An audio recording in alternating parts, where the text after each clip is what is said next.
Grande parte dos torcedores cria uma grande expectativa na temporada em que seu clube completa 100 anos, mas em muitas vezes essa expectativa foi quebrada da pior forma. Então no vídeo de hoje eu vou te mostrar os centenários mais decepcionantes do futebol, começando pelo centenário do Atlético Mineiro. O centenário do Galo foi em 2008 e começou com Geninho no comando da equipe, mas logo no Campeonato Mineiro o Galo ficou apenas com o vice-campeonato, sendo inclusive goleado pelo seu rival. E a eliminação nas quartas de final da Copa do Brasil para o Botafogo fez com que o treinador fosse demitido. E logo depois quem assumiu foi Alexandre Galo, mas ele ficou apenas 2 meses como treinador, pois nesse período o time sofreu algumas goleadas marcantes, como 5-1 para o São Paulo, 4-0 para o Botafogo e 6-1 para o Vasco, que foi o jogo que fez o treinador ser demitido. E então quem acabou assumindo o time foi Marcelo Oliveira. A equipe até melhorou um pouco, mas foi eliminado na Sul-Americana novamente para o Botafogo. E no Campeonato Brasileiro o Galo terminou na 12ª colocação.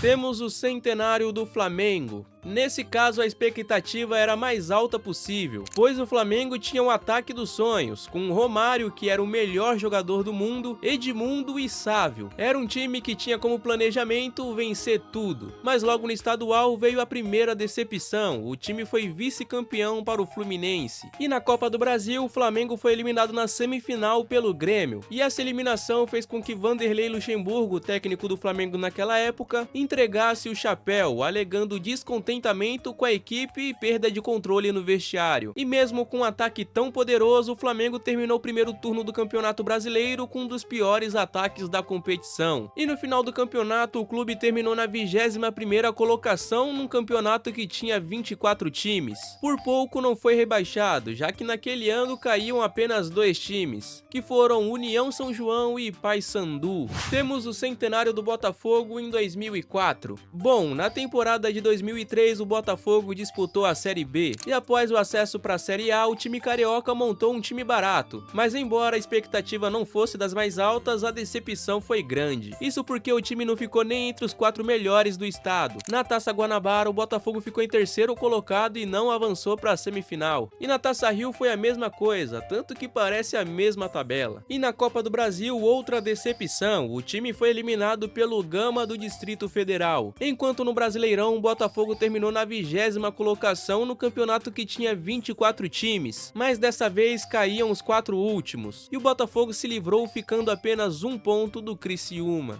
Temos o centenário do Palmeiras em 2014. Bom, o Palmeiras também vinha de uma temporada na Série B, e assim como o Botafogo, o Palmeiras também fez um time que estava em reconstrução, mas logo no Campeonato Paulista o time foi derrotado na semifinal. Jogando em casa contra o Ituano, o time foi derrotado por 1-0 e eliminado da competição. Já na Copa do Brasil foi eliminado pelo Atlético Mineiro nas 8ª de final, com 2 derrotas, enquanto no Brasileirão escapou do rebaixamento na última rodada. Com 40 pontos o time ficou 1 ponto à frente do Vitória, o primeiro dos 4 rebaixados. Esse foi aquele famoso jogo que os torcedores palmeirenses comemoraram o gol do Thiago Ribeiro. Vem pra cá ver a comemoração da Arena do Palmeiras!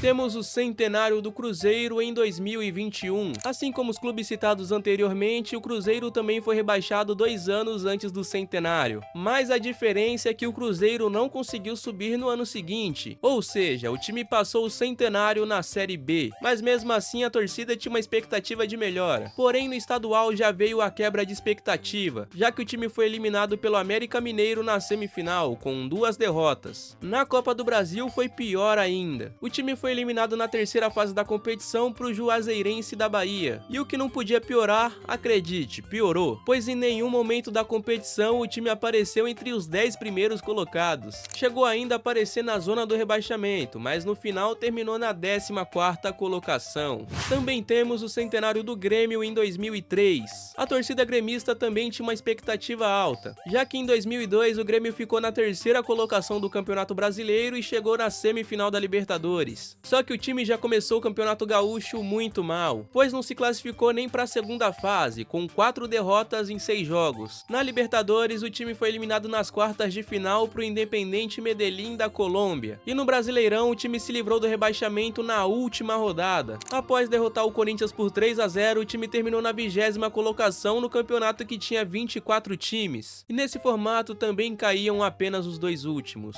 Centenário do Coritiba em 2009. Bom, aquele Coritiba também tinha uma expectativa boa, pois montou um time competitivo para aquela época. Mas no estadual o time não fez uma das melhores campanhas e ficou apenas em terceiro colocado, atrás de Atlético Paranaense e J. Malucelli. Naquele ano o Coxa também disputou a Copa Sul-Americana, mas foi derrotado para o Vitória nos pênaltis. Na Copa do Brasil o time até chegou na semifinal, mas acabou sendo eliminado para o Internacional. Mas foi mesmo no Campeonato Brasileiro que veio a maior decepção. Isso porque o time tinha a tarefa de vencer o Fluminense na última rodada, mas acabou empatando em 1-1, o que fez com que o Coritiba fosse rebaixado no ano do seu centenário. Bom, e como reação disso, a torcida invadiu o campo e fez a maior destruição. O Coritiba inclusive chegou a ser punido, e na disputa da Série B do ano seguinte teve que jogar 10 jogos longe do Couto Pereira. Por último, temos o centenário do Atlético Paranaense. Bom, nesse caso a expectativa da torcida também era grande. Isso porque em 2015 o presidente Petralha fez uma promessa. Ele prometeu que até o ano do centenário o Atlético seria campeão do mundo. Sim, isso mesmo. Pô, mas o Atlético tava conseguindo ir bem, né? Porque de lá pra cá conseguiu ser 2 vezes campeão da Sul-Americana e campeão da Copa do Brasil. Porém, quando chegou no ano do centenário foi um pouco diferente. Bom, diferente das outras equipes, no estadual o time foi bem, conseguiu ser campeão contra o Maringá na final. E após a conquista do Paranaense, o jogador Pablo resolveu cutucar o rival. Tem clubes que caíram para a segunda divisão no seu centenário e a gente já conseguiu um título no começo da temporada, isso é importantíssimo.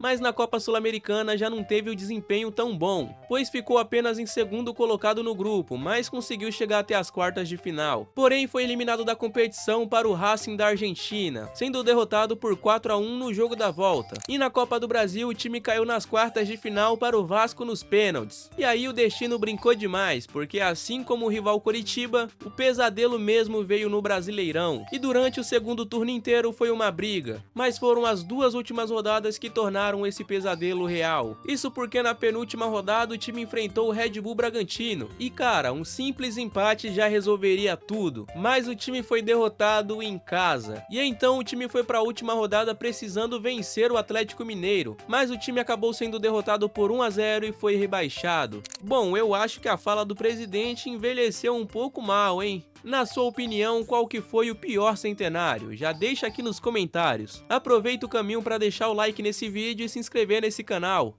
Tamo junto!